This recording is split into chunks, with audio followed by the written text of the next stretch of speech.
Have you ever played Driver, Midtown Madness, or Smuggler's Run? These mission-based driving games were born in the 90s and died out by the mid-2000s. They fell out of favor in comparison to the street racing, simulation, off-roading type games which are popular today. The racing community looks fondly back upon these classics, as mostly warranted, but what if there was another driving franchise? One which lasted for 16 years, from the very first PlayStation to its final entry just 4 months before the PlayStation 4, and you've never heard of it. This is Runabout.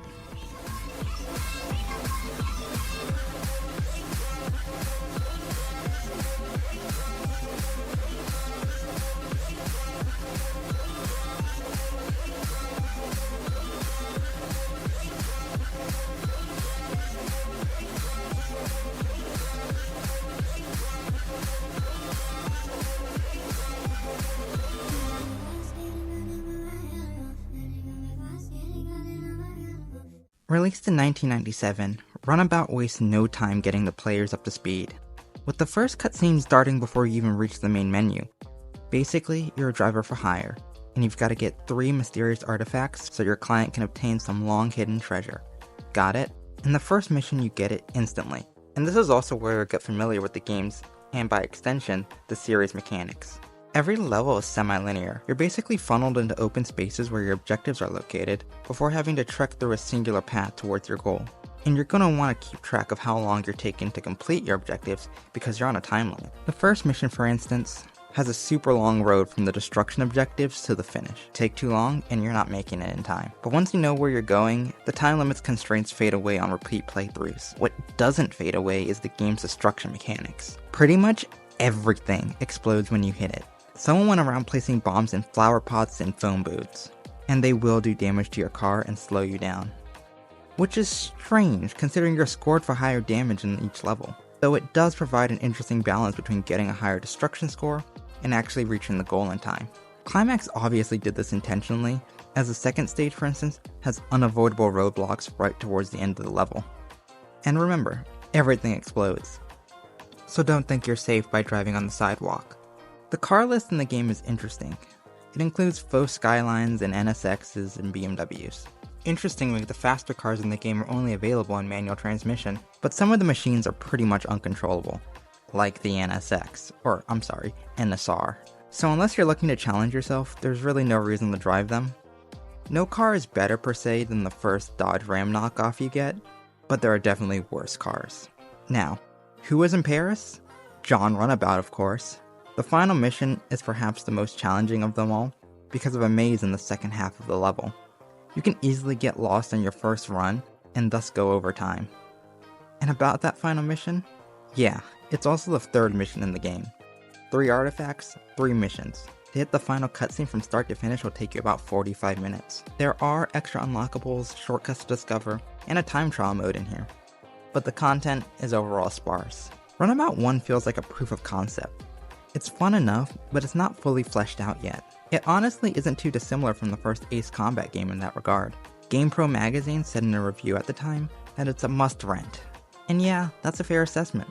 Fun, but not enough here to warrant a purchase. Once you get all 3 artifacts, your client gets melted by demonic forces or something. And the protagonist, I guess knowing that this was gonna happen, just drives off with his corpse to harvest his organs. The game got a sequel 2 years later, and if you look online, there's not much information out there. In fact, the Wikipedia page for the first game says that the sequel was Super Runabout on the Dreamcast. We'll get to that one later. So Runabout 2 on the PlayStation seems to have fallen under the radar, which is strange, because it's everything a sequel should be.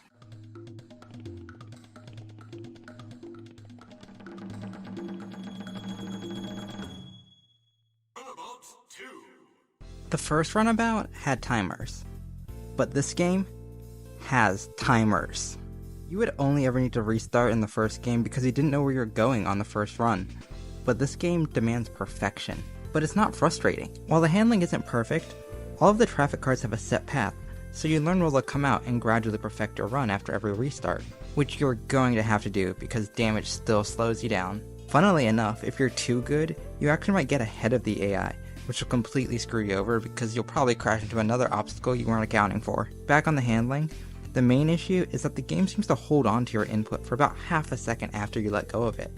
So, for instance, you can steer left, but once you stop, the car will continue to go left for a little longer. It's admittedly frustrating during the first couple of missions, but the more you play, your brain just sort of automatically accounts for this. Now, I know you're watching a video right now, but I hope you also like reading, because that's the only way you're gonna get Runabout 2's story.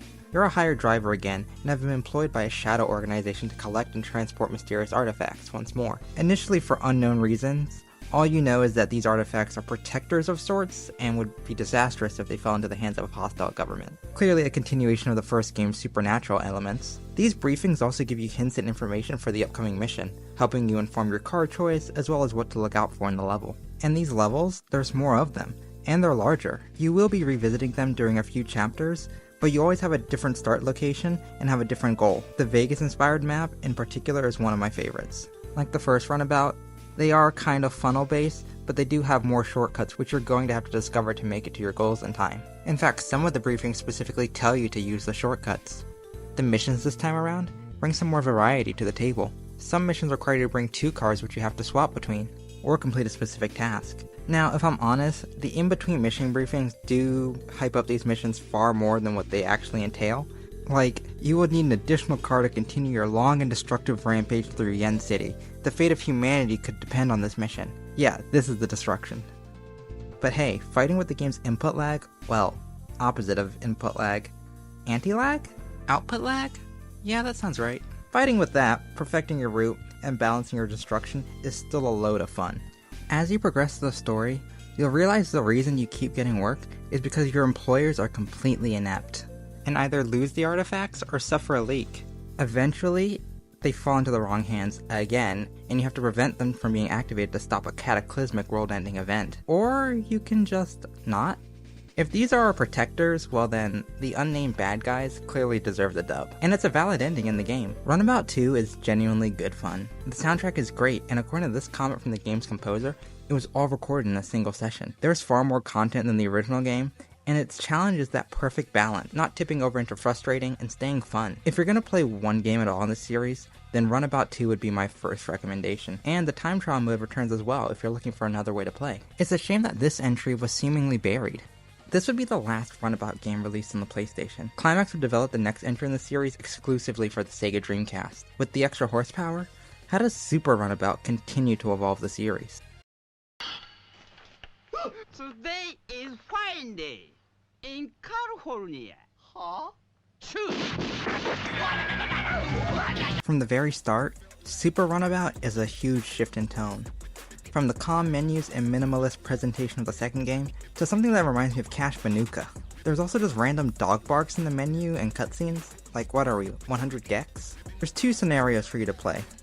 The poor have no leisure, and bad news has wings. Alright, going kinda hard already. Scenario A starts with Shirley crashing This 1998 Mercedes-Benz A140 into a garage. She meets up with her dad and her uncle, and from here this is about all the story you're gonna get in this scenario. No more emails in this game. The first mission is your standard Runabout affair. Hit a certain amount of items, in this case bombs, and make your way to the endpoint. Once again, Climax have tweaked the handling, but they haven't improved it. All cars in Super Runabout have absolutely zero grip. It doesn't matter how lightly you feather the throttle, or how gently you turn. You will always break traction and you will always drift. Now if you're into drifting games, you may like this, but for me it took a few missions to learn, and I can't say I was ever a fan. With Runabout 2, I just adapted to its handling quirks, but through my entire playthrough of Super, the handling was always at the front of my mind. One of the greater changes you'll notice is that the game is now set in an open world. A whole digital recreation of San Francisco for you to explore, iconic landmarks and all. Completing your missions might actually be harder than it seems at first. Time limits have been relaxed in comparison to the previous game, but damage actually means something this time. If you're not careful, you will crash out. A series first. The second mission really makes use of the open world, having to drive all around town to collect individual pieces to build a hot dog. Strange. Some other missions also shake up the formula or make use of the larger map, including head-to-head races, taking down 2 cars traveling across the city, and pushing vehicles into the ocean. Though the pushing missions can be more frustrating than fun. Unfortunately, it's what Super Runabout doesn't do with its open world. That's the standout. You have the whole city of San Francisco now, and the time trials don't return. There's no free roam or hidden collectibles. You can even unlock a functioning tank, and there's no mission or minigame to make use of it, the car switching mechanic from the second game is gone as well. Super Runabout sacrifices depth for scale. Yeah, it is cool one mission takes you into a baseball stadium, but you'll never return to it. It's not used to host, say, a Destruction Derby minigame. From a technical standpoint, this game is amazing, but it feels overall like another proof of concept. Climax was pushing the series forward, but likely didn't have the time to make full use of the city they created. There are some standout missions though, including one which has you on an aircraft carrier while jets rain hellfire upon you. And the unlockables are cool as well, such as the aforementioned tank, F1 cars, and even a pig. Super Runabout is so close to being an amazing hidden gem like, say, Double Steel the Second Clash. I do think it's still worth playing, and there is fun to be had here, and when you factor it into the library of Dreamcast games, it absolutely does stand out. But since I'm reviewing the series as a whole, I think Runabout 2's tighter focus wins out over the wide but somewhat shallow nature of Super. The fourth entry in the series, Runabout 3, would land on the PS2, and if the jump from Super Runabout to 3 is like the first game to the second, then we're in for a good time. Clara! No, stop. Stop. Don't move. Don't do anything. Why? What is it? What's wrong? You're complete trash. Yes, I am. Complete trash. I wondered if you'd notice. Alright, I'm speedrunning this, so if you can't tell by now, I'm pretty forgiving when it comes to handling quirks. I genuinely like Heat's stock handling model. So when I say Runabout 3's controls are horrific, they really are. The output lag has been combined with the lack of grip, creating a truly unpleasant driving experience. It's like every single car is a hovercraft. No matter what you do, you will have a massive accident. There's another open world here for you not to explore. This time, In New York City. still no time trial mode, still no free roam. One of my issues with Super Runabout was that it felt like it was a step back in terms of mission design. Well, Climax clearly thought so too, and gave us 12-minute long tailing missions. The game has the nerve to ask me if I'm okay after enduring the most boring stop and start tailing, and multiple restarts because the AI car either crashes into you, which is a fail, or the train you're supposed to follow suddenly stops, which is a fail. After all of that, you get a pop quiz at the end, which I failed, because I can't read Spanish. The other missions take after Super Runabout, just with worse handling and a worse map. I'm sorry, but New York is both visually and geographically less interesting for a racing game. And while I'm piling on this game, the performance. Runabout 3 is constantly in the low 20s or high teens. I'm running this on an M1 Mac. I can run Midnight Club 3 and Gran Turismo 4 at full speed. Heck, PS3 games at full speed. What was this game like on an actual PS2? I dread to think of it. Avoid Runabout 3, it's not worth your time. Freaking Wanted Dead is my favorite game of 2023, so trust me when I say that this game is bad. Okay, that's all the time I've got. I gotta get back to playing Runabout 3D. on my Nintendo 3DS. After a decade-long break, Runabout would return on the Nintendo 3DS. The series has finally graced all three major Japanese console manufacturers. Sorry Casio Loopy fans. After playing through the whole series, the first thing that stands out in 3D is that they finally have a decent handling model. For some reason, Citra wouldn't accept my DualSense, so I played this with a keyboard, and had no troubles at all.